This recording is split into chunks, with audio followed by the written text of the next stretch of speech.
Yo, welcome back to the YuGiOh house, everybody. It's your boy Jordan. Today we're going to do some test hands, but we're also going to do a deck profile over my Drytron deck list right now.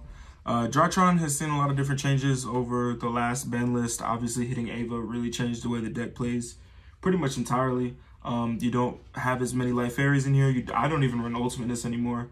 A lot of people have dropped that for the Megalith package, but I've opted to go for more of a DPE Scythe lock. Scythe is searchable in the deck, so why not take advantage of it? It's one of the most powerful ways to stop your opponent in the meta right now. And with an end board that can have up to 6 to 7 interruptions, this deck is still really, really good. Maybe not necessarily tier 1, but definitely tier 2. So hopefully y'all enjoy. Make sure y'all like and subscribe and check out our channel for more Yu-Gi-Oh content on the daily. You're running 3 Alpha, 3 copies of Zeta, 2 copies of Delta, and 2 copies of Gamma. This is the only change that I've ever had in terms of the Drytron names since I've been playing it. And it was bumping Delta up to 2. I used to have it at 1, and I used to have Gamma at 3 because I felt Mu Beta Fafnir getting hit with something was super impactful. And so increasing my chances on seeing on Gamma, which is a free extender, is really, really good. But since I've been playing it, I've recognized just how important the draw 1 of Delta is. That's never going to get ashed. It's never going to get stopped really with a hand trap. So it's essentially free, and that could get you into even more extenders. It can fix your hand. It can draw you into hand traps. It's super, super, super important. And I feel like since this deck is not as powerful as it used to be, and it's not going to be able to just set up a board that's going to tell your opponent no 6 times, you need to have some cards that are going to help your consistency, and Delta does that perfectly. For the rest of the Drytron spells now, we run 3 Drytron Nova. This card and any 2 Drytron names, sometimes even 1 Drytron name, depending on what it is full combo, is going to get you the board with 7 interruptions. It's pretty good. You definitely need to run this at 3. It's pretty self-explanatory. So is the Honorary Drytron card, Cyber Emergency. It's going to search you every single Drytron name. It has that niche effect where if the activation is negated, it goes back to your hand, but I've never had that come up in all my time playing it. And then you run 2 Meteonis Drytron. A lot of decks that you see now in like YCS, the decks that are making top 32, they're running 1, but it's because they're running the Megalith package, which, what is it, Ophiel or whatever it's called, allows you to ritual summon from the hand. So you don't need Meteonis Drytron anymore, but this card's super valuable, and I think even running it at 1 in a build like that is really risky with how much Ghost Spell and DD Crow are running around, especially DD Crow, because if this card gets hit with the DD Crow and it's your only 1, you don't have a lot of backup plan. Like, you're really relying on your Megalith alone to ritual summon, and I don't think that's going to be as good for consistency. So for the Light Fairy package, it's pretty much the same as it always has been in terms of the numbers. Well, for me anyways, but I just switched up the last 2 cards. We're running 3 Diviner of the Herald, the normal summon of the deck, probably the best card in the deck. This thing does so much for you. It can get you into Barone. If your turn is completely stopped, at the end of the day, you can dump Ancient Sacred Wyvern, make it a level 9, go into Barone, and hope you have some hand traps and interruption. Search as a ritual monster or ritual spell. You can dump Intis off of this to pop something. It's just so versatile. It's definitely a necessity in this deck to be running at 3. The other fairies that we run are Lancia and, of course, Artifact Scythe. You could make an argument for Lancia being up to 2 or even 3, but because it's searchable and I designed this deck to go first, I don't really mind, because I don't think dedicating the card slots in this deck is as good here, whereas I could run something like a Triple Tactics Talent or a Ghost Ogre or something as those other 2 cards, especially since it's searchable. I don't think Lancia is as impactful in this meta, and even if it is, because it's searchable, it's not like you can't do it off your first Ben 10 search if you're really that desperate for it.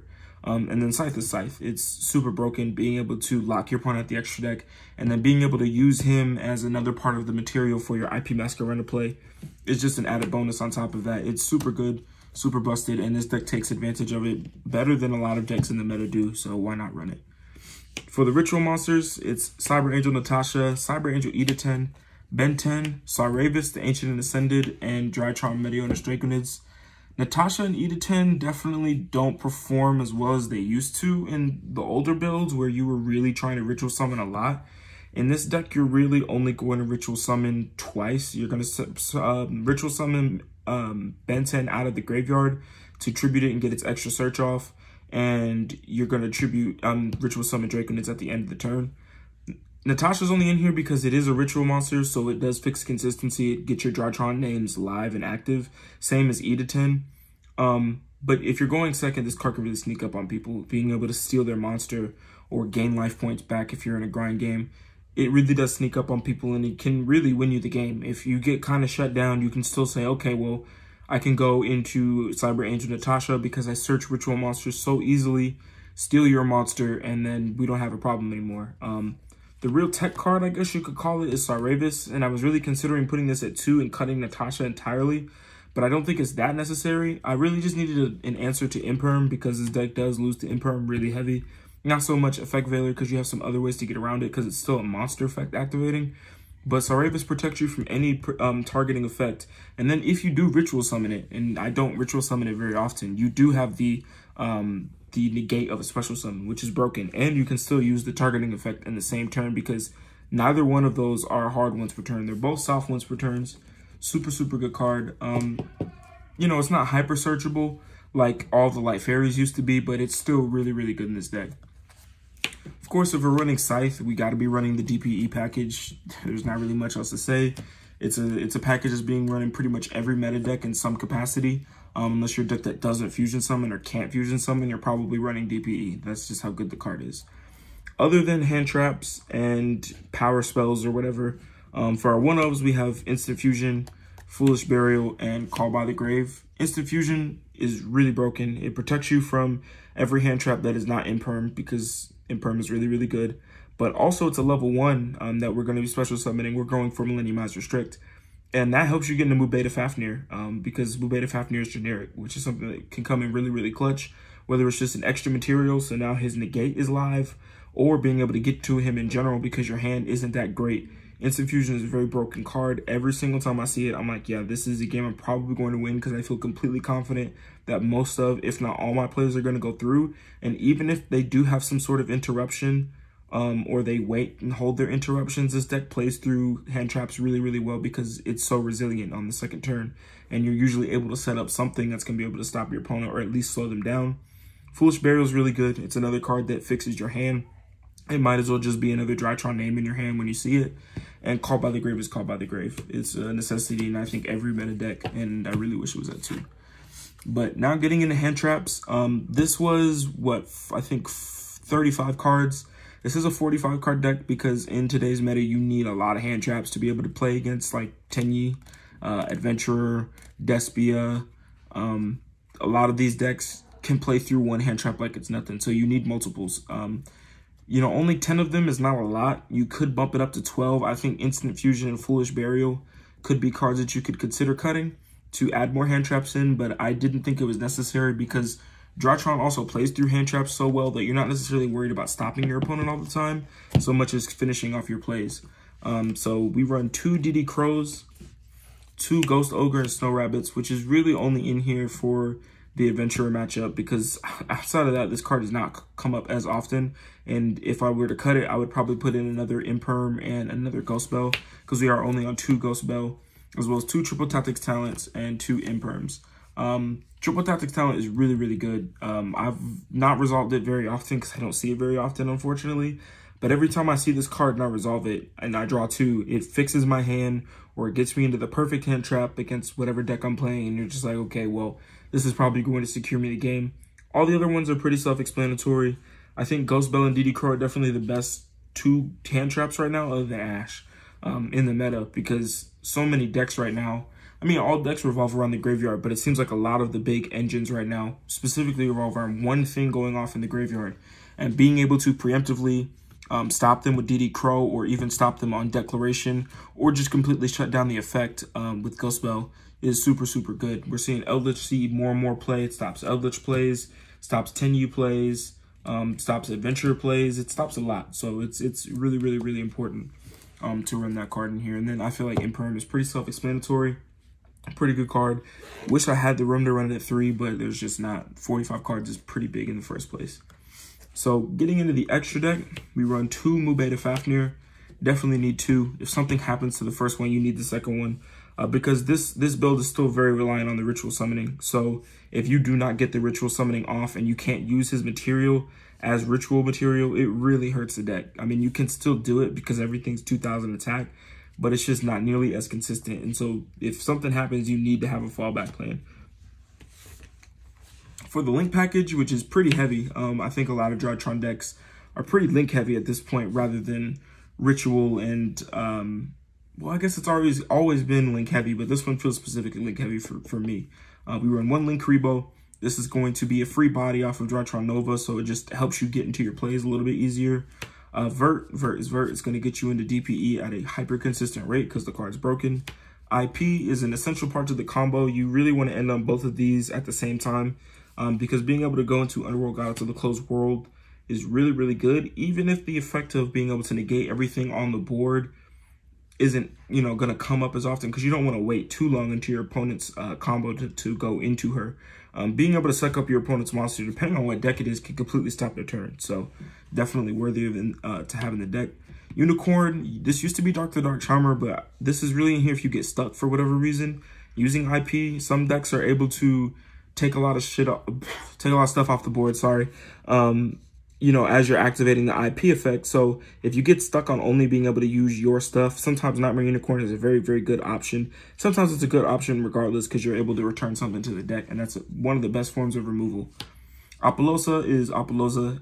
Don't go in her very often. Sometimes you can go in her off of IP if you get stuck as well, but it's impactful, but it's not as impactful as it used to be, I feel like, where this was just a straight FTK against certain decks, like against Drytron, against Virtual World.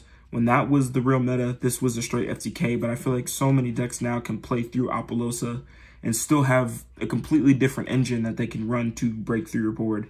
But in certain situations and against some rogue decks, whatever, if you're going to a locals, this is going to be a card that's definitely worth running still. Same with Borosword Dragon, it just helps you push for game.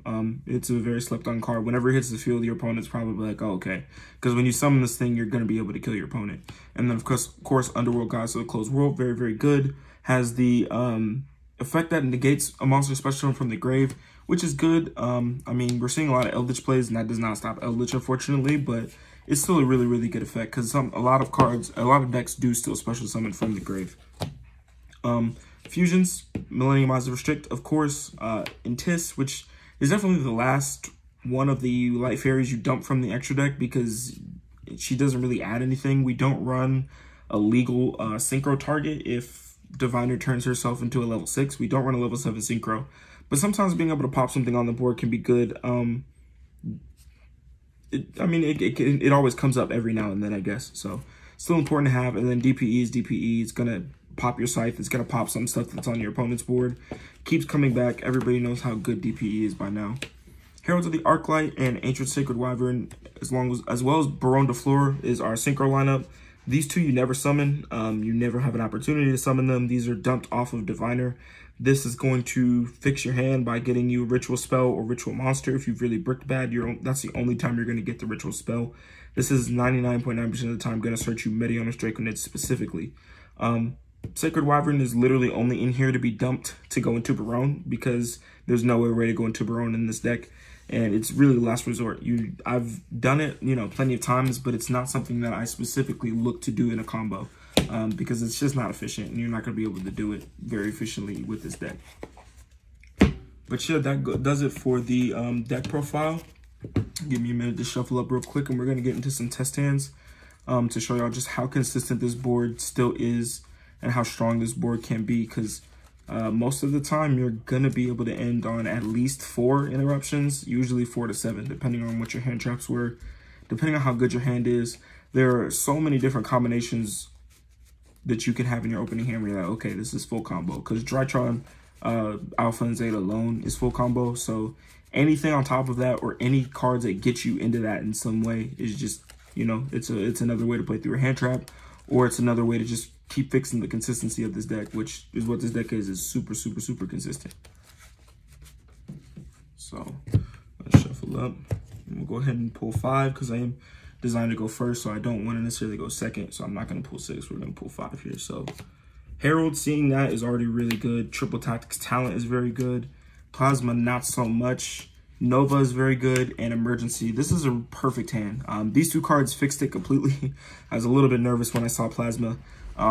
So most of the time, you're going to want to use one of these first if you have a Drytron name in your hand. Unfortunately, because I don't have a Drytron name in my hand, this hand is very susceptible to Ash. If Ash resolves, we're almost screwed. except for the fact that we have triple tactics talent, but you don't want to get ashed in the first place. So I would start with the Nova. I think it's a little bit better because you can at least guarantee this is coming to your hand. You can at least keep it. It's not going to necessarily get banished or popped from the field. You always go Alpha first because you want to resolve Alpha's effect first. So you go Alpha, link it away because it can't activate its effect, of course, if it's on the field for Link Karibo. Now I'm going to go ahead and search with Cyber Emergency, our Drytron Zeta. And right here is already full combo. And we still have Diviner in our hand and a triple tactics talent if they're waiting for like a Nibiru or something. So now we're going to activate Alpha from Grave, tribute the Zeta, special summon. He'll search us a ritual monster, which is of course going to be Ben 10. Then we're going to activate Zeta's affecting Grave, tributing Ben 10, do special summon Zeta. He'll search a ritual spell. She will search a light fairy.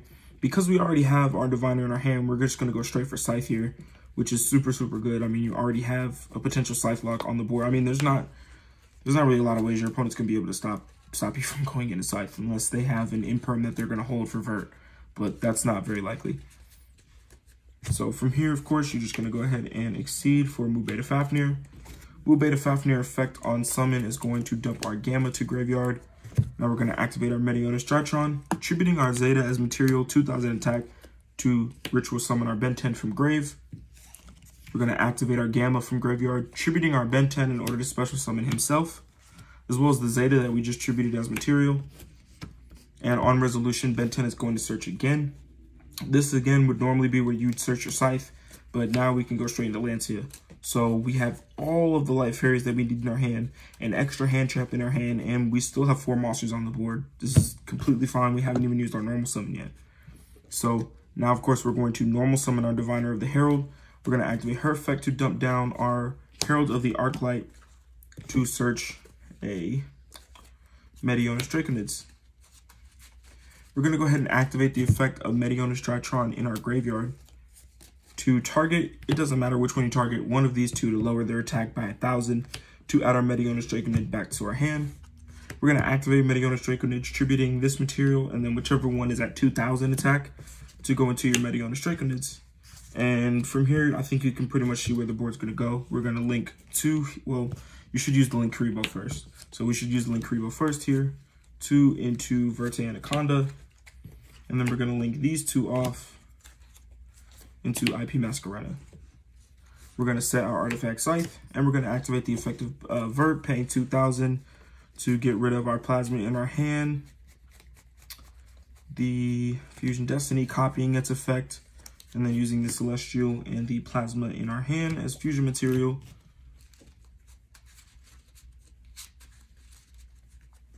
To go into Destroyer Phoenix.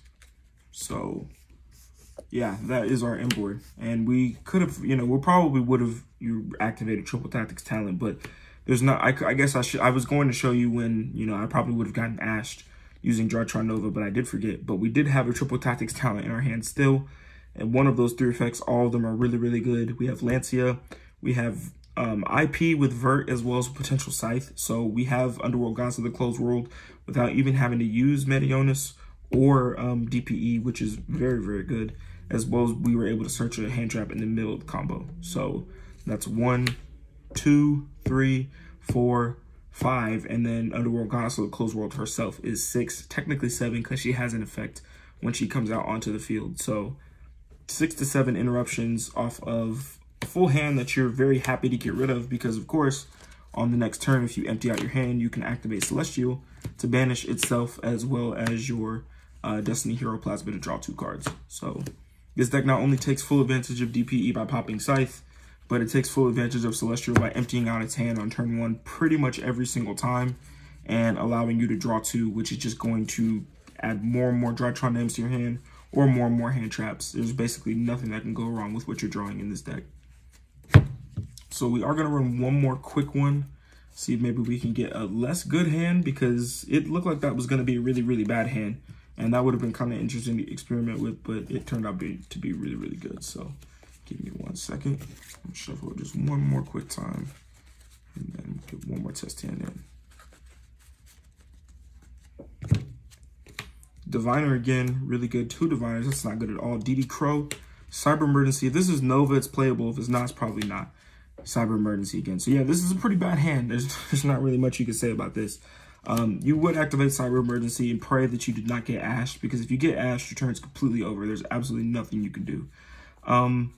There's really nothing good to search because you don't have a way to activate the effect of any of them anyways, except unless you dump with Diviner. So I guess you go Alpha, and you can at least set up Scythe Lock, I believe, still like this, if I'm not mistaken. So we'd have to do normal summon our Diviner here, dumping our Herald of the Arclight to search our Ben 10 here, which is not good at all. I mean, this is not where you'd want to search Ben 10. But I guess it does give you... a little bit more wiggle room with what you can search with Alpha Thuban. So we'd activate Alpha Thuban here, tributing Ben 10 to special summon. And here we'd probably go for Saravis just because it's a hand trap. So that's the only reason why we'd go for that. And then again on resolution, Ben 10 would search, and here we'd search Scythe. So at the very least, we can link these two off into Vert and then activate Vert to go into DPE. And we'd still have a Scythe Lock with a DD Crow and a Saravis in our hand. And Diviner in Cyber Emergency as follow-up for the next turn is very, very good. So if Artifact Scythe resolves, which it probably will unless, you know, they have a hand trap to stop it. If Artifact Scythe resolves, then you're going to survive until the next turn, and you have ways to fix your hand to get full combo, because just searching Zeta alone off of Cyber Emergency in being able to keep Saravis in your hand is going to be full combo, and you'd be able to probably kill your opponent, because Draconids being able to attack every special summon monster, although they probably won't have many because they were Scythe Locked, is pretty relevant. So even with a pretty bad hand where we drew 2 doubles of cards that you don't necessarily want to see, you definitely don't want to see doubles of, and a hand trap on top of that, we were still able to get a pretty impressive board off of that. So Drytrons are still pretty consistent in what they could do, and that is being unfair to your opponent. So not really much else we could say about that. So I hope y'all enjoyed. Drytrons still consistent. They still put up pretty good boards, plenty of interruptions, and they do exactly what Drytrons were built to do, and that is stopping your opponent from being able to play the game of Yu-Gi-Oh! Whether that's through hand traps because it can run a ton, or frustrating your opponent because they hand trap you to death on your first turn and your entire graveyard was your hand on the second turn. It still does exactly what it wants to do at a pretty efficient rate. Definitely better decks out there. That's just the name of the game. Every new deck every now and then is going to come along and change the meta, and that's what Despia and Floranderiz and Adventure Prank Kids and Tenny have done. But I think if you were to list off the top 5 to 6 decks, I think Drytron would be close to 5 and 6. So still really a lot of upside for this deck, a lot of things you could do differently, but I hope y'all enjoyed. Again, be on the lookout for more content from Yu-Gi-Oh! House Daily, and we'll catch y'all in the next one. Peace.